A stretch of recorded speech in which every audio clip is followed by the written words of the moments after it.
بسم اللہ الرحمن الرحیم الحمدللہ رب العالمین والصلاة والسلام علی سید الانبیاء والمرسلین وعلی آلہ الطیبین والطاہرین واصحابہ واتباعہ وازواجہ وذریاتہ واہل بیتہ اجمعین وعلی من تبعهم ودعا بدعوتهم الى یوم الدین اما بعد قال اللہ تبارک وتعالی فی القرآن المجید والفرقان الحمید اعوذ باللہ من الشیطان الرجیم بسم اللہ الرحمن الرحیم۔ ارے بچوں خاموش ہو جاؤ، بالکل حضرت کی باتیں سنو، آواز بند کرو۔ اعوذ باللہ من الشیطان الرجیم بسم اللہ الرحمن الرحیم۔ یا ایہا الذین آمنوا اتقوا اللہ وکونوا مع الصادقین صدق اللہ مولانا العظیم۔ قابل قدر اور معزز و مکرم علماء کرام، بزرگوں، نوجوانوں، عزیز ساتھیوں اور پیارے بچوں، اللہ تبارک و تعالیٰ کا فضل و احسان ہے کہ اس نے اپنے مبارک دین کی نسبت پر ہم سب کو یہاں جمع فرما دیا ہے۔ جس بندے سے اللہ تبارک و تعالیٰ محبت فرماتے ہیں اسے دین کی سمجھ پر حمل فرما دیتے ہیں، پھر وہ خیر کے کاموں کی طرف بڑھتا ہے اور خیر کے کاموں کو انجام دیتا ہے، اور خیر کے کاموں کو انجام دے کر اللہ تبارک و تعالیٰ کا محبوب اور مقبول بندہ بن جاتا ہے۔ اس کے برخلاف جس انسان سے اللہ تبارک و تعالیٰ کو محبت نہیں ہوتی ہے اسے خیر کے کاموں کی توفیق نہیں ہوتی ہے۔ اللہ تبارک و تعالیٰ اس کو دین کی سمجھ مرحمت نہیں فرماتے، بالآخر وہ شیطانی راستوں پر پڑ جاتا ہے اور ان شیطانی راستوں سے گزر کر بالآخر اسے جہنم میں جانا پڑتا ہے، جو ایسا ٹھکانہ ہے جس کو اللہ تبارک و تعالیٰ نے برے اور گندے لوگوں کے لیے تیار کر رکھا ہے۔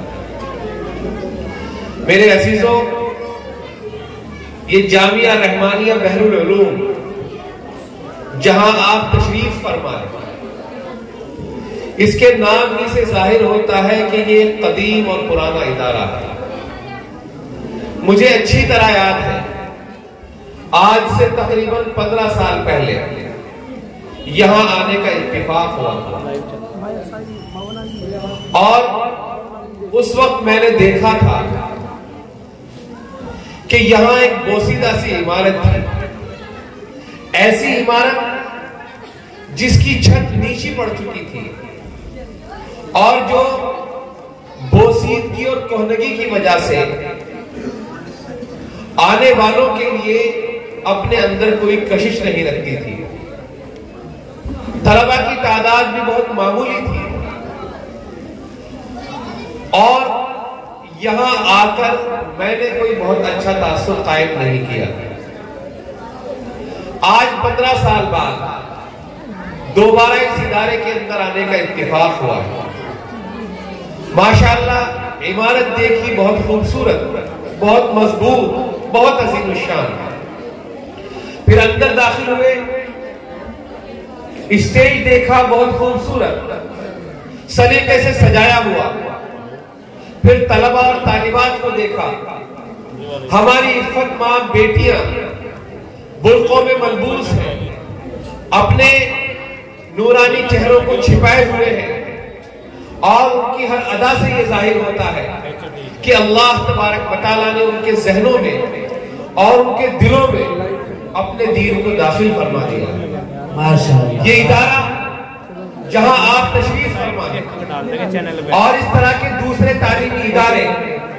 جنہیں ہمارے اکابر نے، ہمارے بزرگوں نے قائم کیا تھا اور اپنے خون سے ان کو سینچا تھا، اپنی محنتوں سے، اپنی کاوشوں سے، اپنی کوششوں سے ایک ایک اینٹ کر کے ان کی تعمیر کی تھی۔ ان اداروں کی وجہ سے ہمارے ایمان سلامت ہے، ان اداروں کی وجہ سے ہمارے چہروں پر داڑھیاں ہیں، ان اداروں کی وجہ سے ہمیں حفاظ ملتے ہیں، ان اداروں کی وجہ سے ہمیں قرآن کے قراء ملتے ہیں، ان اداروں کی وجہ سے ہمیں علماء حاصل ہوتے ہیں، ان اداروں کی وجہ سے ہمارے بچوں کے کانوں میں اذانیں گونجتی ہیں، ان اداروں کی وجہ سے ہمارے بچوں کے کانوں میں اللہ اکبر کی صدائیں گونجتی ہیں، اور ان اداروں کی بدولت سے اور ان اداروں کی برکت سے آج ہماری شناخت قائم ہے۔ دوستو، ان اداروں کی حفاظت کرنا، ان اداروں سے محبت کرنا، ان مدرسوں سے تعلق باقی رکھنا اور ان اداروں کی تعمیر و ترقی میں اپنا کردار ادا کرنا، یہ ہر مسلمان کی ذمہ داری ہے۔ الحمدللہ یہ ادارہ یہاں دین کی خدمت انجام دے رہا ہے اور بحسن خوبی انجام دے رہا ہے۔ میں مبارکباد پیش کرتا ہوں اپنے عزیز جناب قاری محمد انس جمشید قاسمی دامت برکاتہ العالیہ کو۔ اللہ تبارک و تعالی ان کی عمر میں خیر کے ساتھ برکت عطا فرمائے۔ اللہ تبارک و تعالی ان سے دین کا خوب کام لے، جس طریقے سے ان کے والد محترم سے کام لیا ہے، جس طریقے سے ان کے خاندان کے دیگر افراد سے اللہ تبارک و تعالی کام لے رہا ہے۔ یہاں اس گاؤں میں اس مدرسے کی یہ نگہبانی کر رہے ہیں، ان کے والد معظم و مکرم اس دنیا سے رخصت ہو گئے، انہوں نے دین کی خدمت انجام دی اور روشن خدمات انجام دیتے ہوئے خیر اور خوبی کے ساتھ اس دنیا سے رخصت ہو گئے۔ ان کے چچائے محترم حضرت الحاج حافظ محمد ساجد صاحب دامت برکاتہ العالیہ جو یہاں تشریف فرما ہے اور بہٹ میں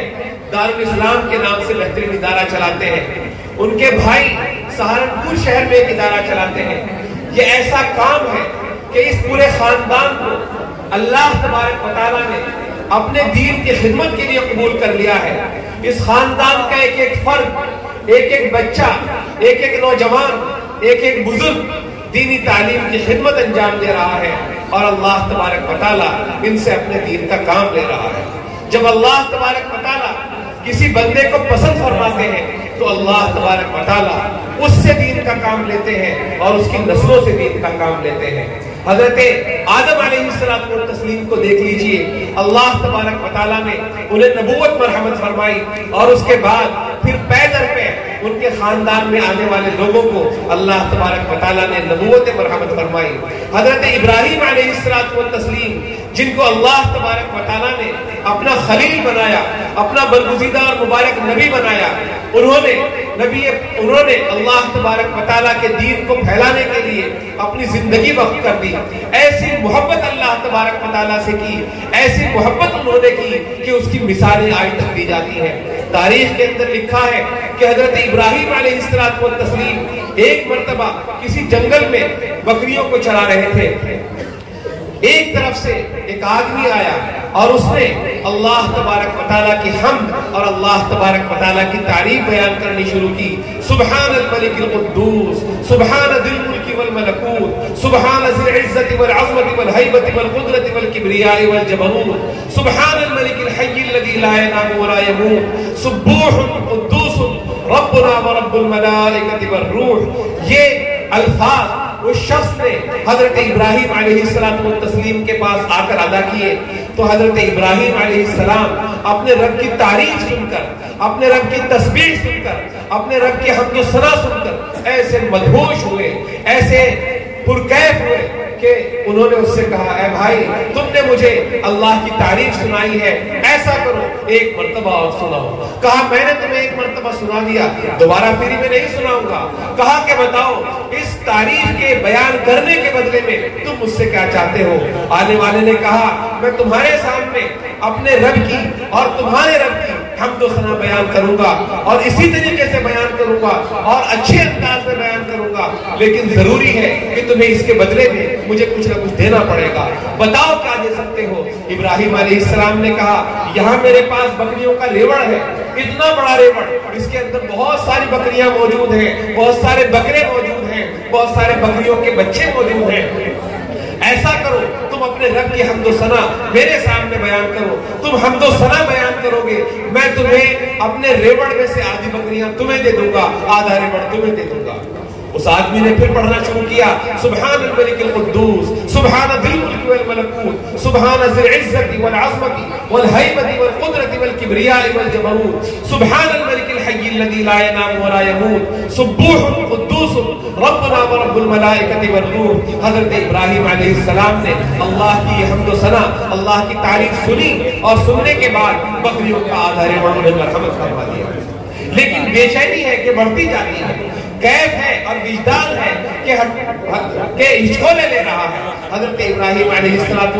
نے پھر کہا اے بھائی ایسا کرو اپنے رب کی اور میرے رب کی حمد و ثنا میرے سامنے ایک مرتبہ اور بیان کر دو۔ کہا ابراہیم یہ بتاؤ ابھی تو آدھا ریوڑ تم نے مجھے دے دیا ہے، اب کیا دو گے؟ ابراہیم علیہ السلام نے کہا آدھا ریوڑ ایک مرتبہ حمد و ثنا بیان کرنے کے بدلے میں تمہیں دے چکا ہوں، ایک مرتبہ اور بیان کرو اور پھر آدھا بچا ہوا ریوڑ میں تمہیں دے دوں گا۔ انہوں نے پھر پڑھنا شروع کیا سبحان الملک القدوس سبحان ذی الملک والملکوت سبحان ذی العزت والعظمت والہیبت والقدرت والکبریاء والجبروت سبحان الملک الحی الذی لا ینام ولا یموت سبوح قدوس ربنا ورب الملائکۃ والروح۔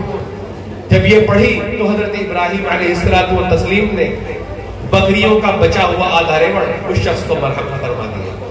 اب پھر وہ آدمی کہتا ہے ابراہیم تمہارے پاس کچھ نہیں بچا،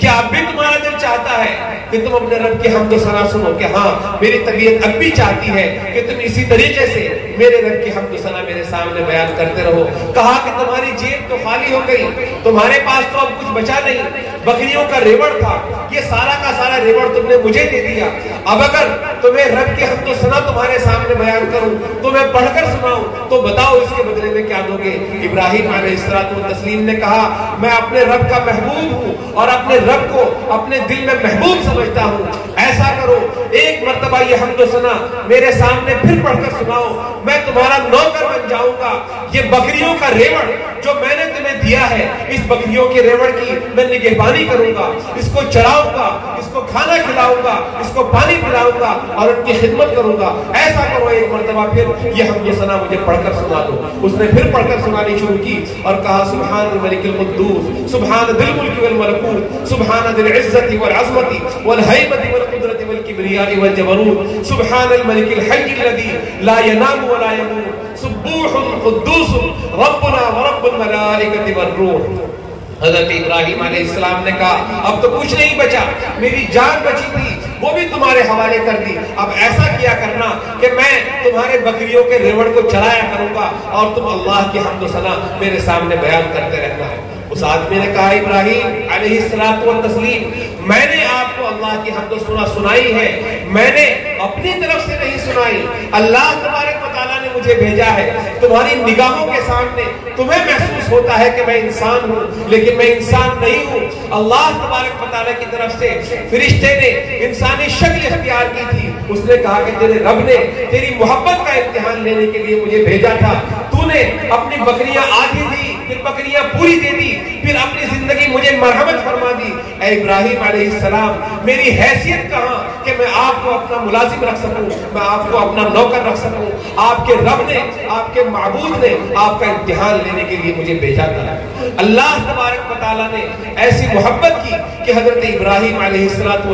کو خلیل اللہ بنا دیا اور پھر ایسا کیا کہ حضرت ابراہیم علیہ السلام کے خاندان میں ایک کے بعد ایک کے بعد ایک کے بعد ایک انبیاء کرام تشریف لاتے رہے اور اخیر میں ایسا ہوا کہ تاجدار عرب و عجم فخر رسول محمد رسول اللہ صلی اللہ علیہ وسلم جو کائنات کی بنیاد ہے، جن کی وجہ سے اللہ تبارک و تعالیٰ نے یہ کائنات بنائی ہے، جو وجہ منفقہ ہے، جن کی وجہ سے اللہ تبارک و تعالیٰ نے زمین بنائی، جن کی وجہ سے آسمان بنایا، جن کی وجہ سے سورج بنایا، جن کی وجہ سے چاند بنایا، جن کی وجہ سے ستارے بنائے، جن کی وجہ سے سیارے بنائے، جن کی وجہ سے سمندر بنائے، جن کی وجہ سے نہریں بنائی اور جن کی وجہ سے یہ پوری کائنات سجائی اور کائنات کی پوری بلد سجائی، اللہ تبارک و تعالیٰ نے اس محمد عربی کو، اس محسن انسانیت کو اور کائنات کے لیے آنے والے آخری نبی محمد عربی صلی اللہ علیہ وسلم کو حضرت ابراہیم